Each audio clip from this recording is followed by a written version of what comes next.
Alright, let me try this again. I screwed up the last video. And I was pretty pleased with it too, damn it. Welcome to Voice Gang Stalking. I saw, I have a few more subscribers. Welcome, you guys. Again, I want to say there's a reason why I'm subscribed to the things that I'm subscribed to, and that I click on the things that I do, and I like the things that I do. I think that it's safe material to be ingesting, and I just want to pass it along to you guys. All right. I wanted to talk about the TI community. Again, welcome, newcomers. That's exactly what we're trying to create here, is a community, a safe community for targeted individuals to come and express themselves and inform themselves about the darkness that's invading their life. That is called gang stalking. Now, that being said,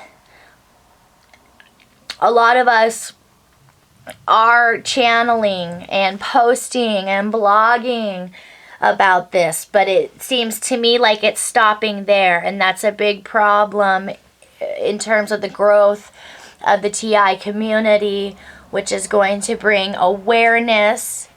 And see, we've got to be acting. There are campaigns against us. We all need to come together and create our own campaign, quite literally.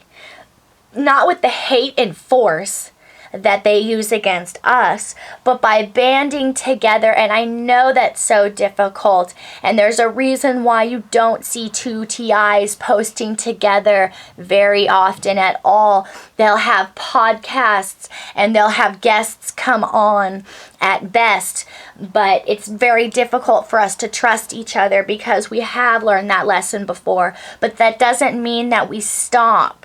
And this is gonna come, building this community is gonna come with, honestly, tremendous consequences. But it's not gonna build itself. And we've got to come together offline. There has to be a community created offline in our local communities. If anybody has any ideas about that, I'd love to hear it. Again, you can comment, like, share, and email me any ideas at voicegangstocking15@gmail.com, and we can get a discussion going about that and what that might look like. Even if it's just a discussion, it's something. I think it's wonderful that we're posting and channeling, but it has got to go further than this. We've got to create an actual campaign. I have some ideas about how to do that I would love to share with whoever is interested and willing to take this to the next level. All right, the TI community, we talked about that. And I wanted to talk about gang stalking cops and other service officials. All right, service officials like EMTs, firefighters. I have had a couple mobbing episodes with service officials, gang stalking cops included. Let me be clear, I'm not saying that the whole precinct, your whole local precinct, is a precinct of gang stalkers. I'm saying that there are corrupt gang stalking cops that are working within it and for the city. And it's a gamble, and you have got to be careful. So I was going to share an experience that I had. I told you in a previous video that one of the times I had been severely drugged was with some ibuprofen that I had purchased that had been tampered with. So I had taken this, and these drugs, I don't know what they are. They're very amphetamine-like, but it's much, much, much worse than that. The psychosis that induces once these are ingested is so powerful, and it makes your ass come up off your seat into the air at the slightest threat or even person that walks by while these particular drugs are peaking. I don't know what they are. I have been drugged with them at least 2 occasions, with this one in particular that I'm speaking about today. I know that they serve it to you in food. If you have fruit sitting out that is going bad unusually fast, hopefully you see it going bad before you ingest it, and it doesn't go bad shortly after you've already ingested it, which is what happened to me on one occasion. Well, the ibuprofen incident, I ingested that. It makes you feel like you gotta run, right? Especially since they create the synthetic reality that people are after you. So you gotta go. So they get me out of the apartment onto the street, and I'm running up and down the streets like a jackass, holding my hard drive, because I'm thinking I gotta get rid of this hard drive because they create this whole synthetic reality. And this is at a time when I didn't know I was being gang stalked. I had no idea about synthetic reality, covert signs of aggression, gang stalking, none of it. My world was, it was nowhere on my radar. I was political, but my word, it would have been very difficult for me to entertain something like this before the sensitization process, just like most human beings, because it is so ridiculous and it is so over the top.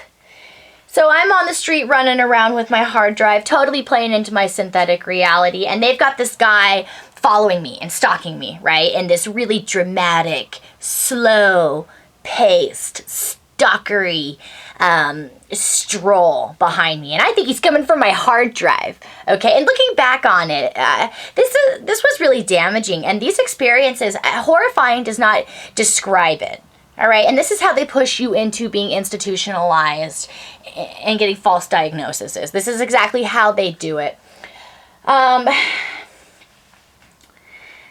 So I can laugh about it now, parts of it, but it is very serious, and these are very horrifying experiences. But I'm running around, I'm giggling because looking back on it now, it always reminds me of that movie, The Net. I'm a little bit older. I'm a 90s teenager, and a huge part of my campaign is reared towards the 90s, like my noise campaign, the music, so I try and switch it up and not play into that, even though I do enjoy it. So that's what I'm harassed with a lot. So anyway, being a 90s teenager, there was this movie that came out in the 90s, and it was called The Net, and it starred Sandra Bullock, and it was one of the first kind of cyber thrillers. And it was, she's running around with her laptop, and people are after her, and it's all dramatic and... Anyway, so my jackass is running up and down the street with a hard drive, but I'm not peeking anymore from these psychotic drugs, and I'm seeing cops that are planted places because I am trying to receive help, but at the same time, I've learned from my previous drug experience when I was drugged that you can't go to officials necessarily, and that might not be a good idea. So while you're trying to find help, you have to be extremely selective during these assaults, and it just makes it so much more difficult. So, maybe some of these police officers were plants, maybe they weren't, but the ones that approached me and were called to my scene, at least the majority of them definitely were. Now, a loved one of mine was concerned about me, so she called the police because she saw me peeking after I was drugged, right? And so she saw just the everything she was supposed to. And called the police. Once I took off, it didn't come back for a while. So a bunch of cops are dispatched to my scene, gang stalking cops, mind you. And there's about 12 to 14 of them. I am a 110-pound little tiny girl. They were mobbing me and surrounding me. Same gang stalking tactics as they always use. Whether it be an official, a police official, or a street thug that has been employed by this program, they use the same tactics. It's more intimidating when it's police officers because naturally we want to respect and appease them and serve them as well. So it's just a wonderful tool for the gang stalking community to use, really the ultimate tool that makes a lot of this run. Again, I'm not saying all police are corrupt. I'm saying there's a big portion of them that are and are actively carrying out this program, and other service officials. Thanks all to the little gem, Agenda 21. Can't bring that up enough. Agenda 21 is what is making all of this possible. Without Agenda 21, it would absolutely be a conspiracy theory. But because of the little gem, Agenda 21, it's all right there. This is why these things are possible. Just because it's written a certain way. And it's just a shame. It's just a shame that a lot of people don't take it upon themselves to educate themselves on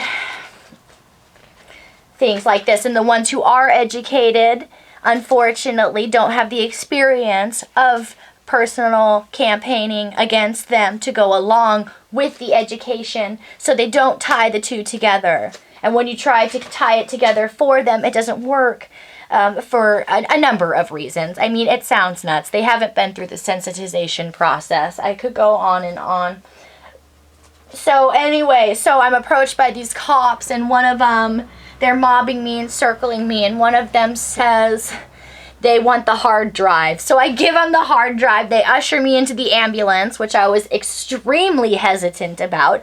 I was extremely fearful of my safety.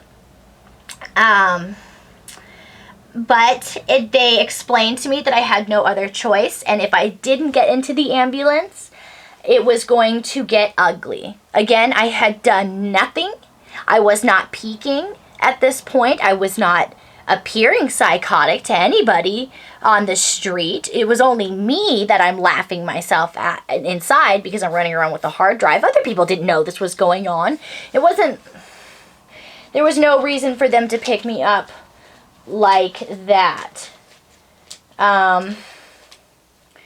Anyway, so I'm in the ambulance. One of the officers, quote officers, gets in to the ambulance. A couple of them do. The EMT is driving. He takes my hard drive. He puts it in his laptop. He's typing. Type, right? Which is either a complete act.